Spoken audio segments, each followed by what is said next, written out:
Hi everyone, this is advocate Priyanka और आज हम लोग एक बहुत ही इंपॉर्टेंट टॉपिक के ऊपर डिस्कशन करेंगे जिसका नाम है article 12 that is definition of state. अगर हमारे कॉन्स्टिट्यूशन ऑफ इंडिया की बात की जाए तो आर्टिकल 12 हमें एक्सप्लेन करता है व्हाट इज स्टेट, स्टेट क्या है। तो अगर हम स्टेट की डेफिनेशन के बारे में बात करें तो फंडामेंटल राइट्स हमारे शुरू हो जाते हैं आर्टिकल 12 से लेकर आर्टिकल 35 तक, that is part 3 of Indian constitution, जिसमें से article 12 completely tells you about the definition of state. Constitution of India has defined the word state for the purpose of part 3 and part 4, जिसमें से ये कहा गया कि state under article 212 of constitution has 4 component। इसमें 4 चीजें होती हैं। Number 1, the government and parliament of India। पहला component है इसका government and parliament of India, जिसमें आते हैं आपके गवर्नमेंट में सारे डिपार्टमेंट्स या institutions of department. Parliament shell consist of president, house of people and council of state. ये सारा का सारा इसका पहला पार्ट है, मतलब स्टेट की डेफिनेशन में पहला कंपोनेंट है government and parliament of India के सब पार्ट्स। उसके बाद जो सेकंड कंपोनेंट है इसमें वो है government and legislature of state. पहले वो सेंटर की बात हो रही थी, अब स्टेट की बात हो रही है कि government and legislature of state.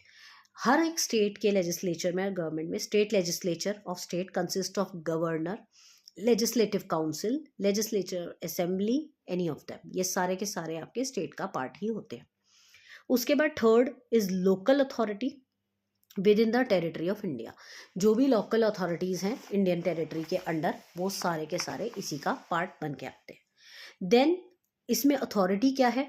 Authority का मतलब जिनके पास पावर है to make rules, to make regulations, to make bylaws, notifications and statutory orders. ये सारा के सारा जिनके पास होता है वो अथॉरिटी कहलाते हैं। And power to enforce them. Authority में ये भी आते हैं जिनके पास पावर होता है इनको एनफोर्स करने का। लोकल अथॉरिटी का मतलब है municipal board, panchayat, body of port commissioners and others, जो कि लीगली एंटाइटल्ड हैं या इंटरेस्टेड हैं बाय गवर्नमेंट एंड म्युनिसिपैलिटीज। उसके बाद चौथी कैटेगरी है अदर अथॉरिटीज़ की। अदर अथॉरिटीज़ में सारी वो अथॉरिटीज़ आ गई जो कि वर्क कर रही हैं within the territory of India या outside the territory of India. तो ब्रॉड हमारी 4 कैटेगरी है जो स्टेट की डेफिनेशन है, जिसमें आपकी पहली आती है government and parliament of India, जिसमें सारे के सारे प्रेसिडेंट, प्राइम मिनिस्टर, पार्लियामेंट, आपके house of people, council of state सब आ गए। उसके बाद आपका दूसरा आता है government and legislature of state, जिसमें गवर्नर, लेजिस्लेटिव बॉडीज जो भी हैं वो आ जाएंगी। तीसरी है लोकल अथॉरिटी, जिसमें आपकी सारी वो बॉडीज़ आ जाएंगी जो लॉज वगैरह बनाते हैं, रूल्स वगैरह बनाते हैं। And fourth one is other authorities, जो टेरिटरी के अंदर और बाहर काम करती हैं लोकल अथॉरिटीज़ के अलावा। तो ये सारे के सारे जो हमारे हैं ये सारा स्टेट के डेफिनेशन के अंडर आएगा, जो कि आपके आर्टिकल 12 के अंदर आता है। हमारा कॉन्स्टिट्यूशन का आर्टिकल 12 इसको एक्सप्लेन करता है। अगले क्वेश्चन में हम आर्टिकल 13 के बारे में पढ़ेंगे, जो बताता है लॉ। लॉ क्या है? पेपर के लिए बहुत इंपॉर्टेंट है, इसको ज़रूर पढ़िएगा।